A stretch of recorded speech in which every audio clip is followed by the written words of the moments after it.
Assalamualaikum warahmatullahi wabarakatuh. Perkenalkan, nama saya Dianti Andani. Saya dari jurusan Pelajar SD angkatan 2019. Di sini saya akan memaparkan penelitian yang saya lakukan di salah satu SD dengan judul penggunaan model problem based learning untuk meningkatkan pemahaman konsep IPA siswa kelas 5 SD. Nah, di sini kenapa saya mengambil dari judul tersebut, bisa dilihat latar belakang masalah yang saya temukan di sekolah. Itu saya dibagi menjadi 3 kategori, yaitu ada kondisi ideal, kondisi nyata, dan solusi. Ideal pembelajaran IPA itu adalah materi dengan praktik itu bersangkut pautan, yang dimana siswa tidak hanya duduk diam dan mendengarkan saja dengan penjelasan yang guru sampaikan, tapi kondisi nyata yang kita bisa lihat di sini dengan yang bisa kita temukan, yaitu dengan guru itu menyampaikan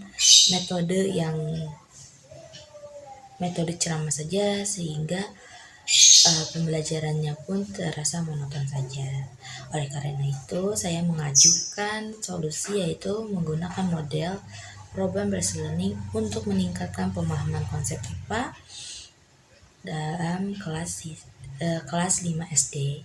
Nah, selanjutnya tujuan penelitian yang saya lakukan ini yaitu pertama untuk mengetahui peningkatan kemampuan pemahaman konsep IPA siswa kelas 5 SD menggunakan problem based learning. Yang kedua itu adalah kesulitan siswa dalam meningkatkan pemahaman konsep IPA-nya. Selanjutnya yaitu permasalahan yang untuk mengetahui kesulitan guru dalam pelaksanaan pembelajaran dengan menggunakan model problem based learning. Selanjutnya di sini kita bisa lihat ada metode penelitian yang saya lakukan, yaitu menggunakan mixed method, yang dimana mixed method ini adalah gabungan pembelajaran yaitu kualitatif dan kuantitatif. Nah, lalu metode apa yang saya lakukan? Metode yang saya lakukan adalah menggunakan the explanatory sequential, yang dimana kuantitatif terlebih dahulu yang lalu diikuti oleh kualitatif.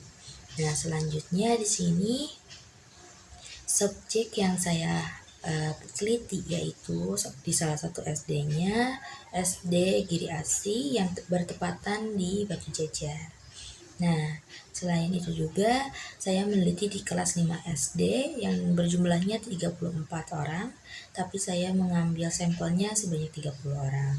Selanjutnya di sini kita bisa lihat ya instrumen penelitian apa saja yang saya lakukan di saat SD tersebut. Yang pertama adalah tes, yang kedua angket, wawancara, dan juga observasinya. Nah, setelah itu kita bisa mengetahui sintak atau langkah-langkah model problem based learning-nya. Yang pertama, memberikan masalah kepada peserta didik. Yang kedua, mengkelompokkan peserta didiknya. Lalu yang ketiga, membimbing penyelidikan berkelompok.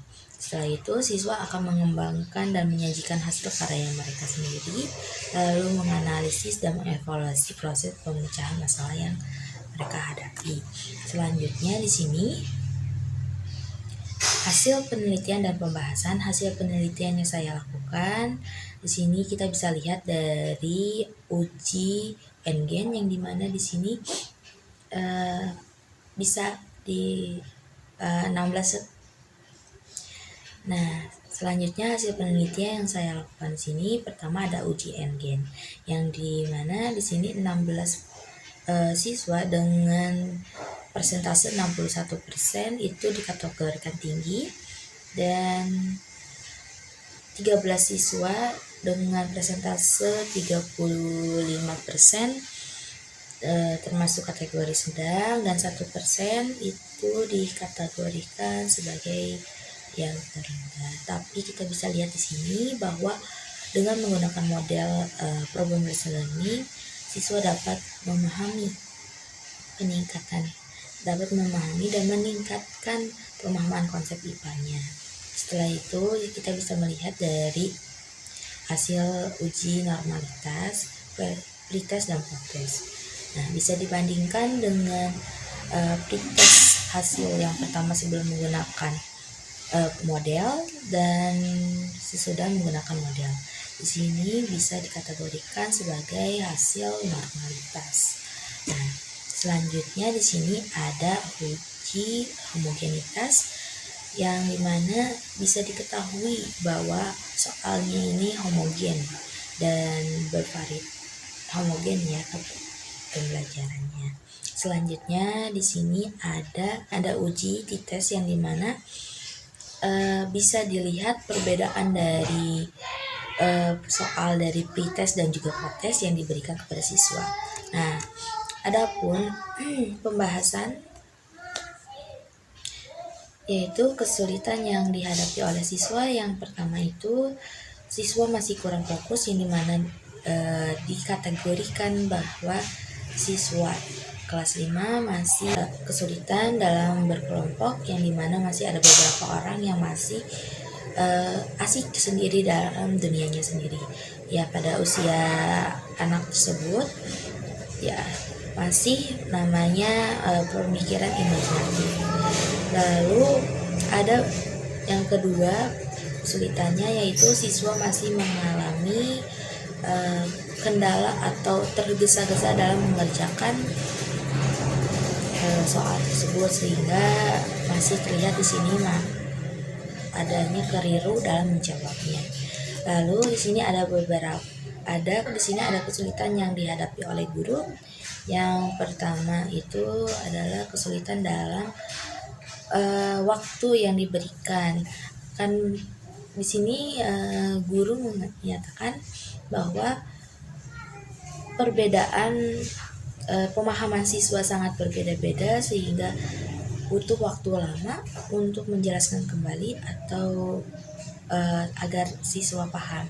Terlebih lagi, kendala yang keduanya itu persiapan problem-based learning ini kan memerlukan waktu yang lama dalam kegiatan pembelajarannya. Nah, oleh karena itu kesimpulan yang bisa saya sampaikan yaitu peningkatan pemahaman konsep IPA kelas 5 itu bisa terlihat dari uji pretest dan post-test, yang dimana uji post-test yang sudah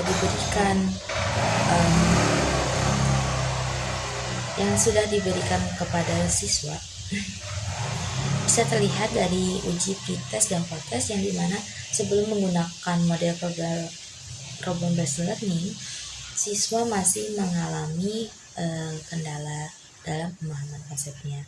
Setelah menggunakan problem based learning, siswa mengalami peningkatan yang signifikan dalam pemahaman konsepnya. Setelah itu, kesulitan yang dialami oleh siswa saat belajar yaitu masih kesulitan dalam berkelompok, yang dimana anak-anak masih dalam tahap imajinatif yang sibuk sendiri. Setelah itu juga mereka terlalu tergesa-gesa dalam mengerjakan tugas yang diberikan, sehingga banyak beberapa yang keliru. Nah, selanjutnya yaitu kesulitannya guru adalah bisa kita simpulkan bahwa perlunya waktu lama